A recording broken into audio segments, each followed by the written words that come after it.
my dear students. I am here with a new topic, reproduction in plants, chapter number 2. Before starting this topic, I would like to tell you what is the process of reproduction. The process by which living things produce their offsprings is called reproduction. Means same as the existence. Same thing produce, reproduce, production again, that is called reproduction. We all know that our earth is the only planet which supports life. However, for life to go on, all living things must produce of their kind. That is, they must reproduce. Thus, reproduction become an important process for the continuity of life on the earth.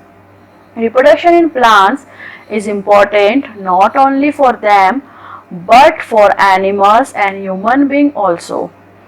Plants reproduce either through seeds or other part of plant also reproduce like root, stem, etc.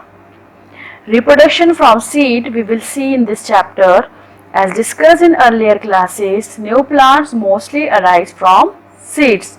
So first we'll see what is seed. This is the structure of seed. You can see it is having seed coat, cotyledon, and this is simple structure of seed. In your book also you can see the structure of seed.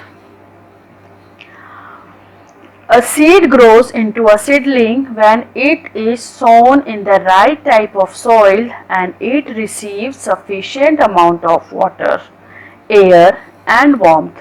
This process by which seed develop into a seedling is called germination. We will see here the process of germination. When seed develop into a seedling, it is called germination. Before understanding the process of germination, we have to see the structure of seed that I have shown you earlier. This is the structure of seed, and this is also the structure of seed which I have shown you in that diagram. So we'll see now the process of germination.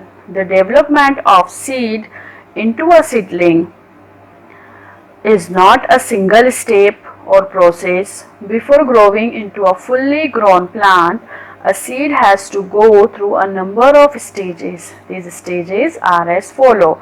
We will see here about the stages. A seed has to grow. First, it is sown in the soil, watered properly. Its seeds can be broken easily, and it gets air from the atmosphere and warmth from the sun. Then next step will come. The seedling breaks the seed coat and comes out of the seed. It obtains its food firstly from the cotyledons and then from the soil. After this seedling it is coming. Then next seedling is developed into root and shoot. The downward part is called root and the upward part is called shoot. This is root and this is shoot. And the last step, this one, the seedling now develop leaves and branches and finally grow into a plant. So these are the stages of germination. You can see in your book also this picture is there. It is the process of germination, stages of germination in a seed. So we have seen about the process of germination. Not all seeds grow into a plant. Some seeds are damaged by animals. While we are sowing into the soil, some are damaged by animals, insects, wind or water. Some do not receive proper condition, then also they damage. Some seeds grow very close to each other and to the parent plant. Such seeds compete with each other. They compete with each other for the availability of food. As a result, only few of them survive because all seeds cannot take so much food from there, while the rest starve and die because no sufficient water is there.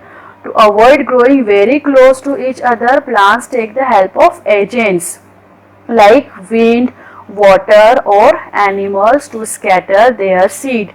These agents carry the seed and scatter them away from the parent plant, and this process by which the seeds are scattered away from the parent plant is called dispersal. So in this topic, reproduction in plant, we have seen the process of germination, stages of germination, structure of seed, and the very short definition of dispersal, that is the process by which the seed are scattered away from the parent plant is called dispersal. So students, I hope you have understood. Read this chapter, read this topic and try to understand. Learn these all the difficult words. Thank you and have a nice day.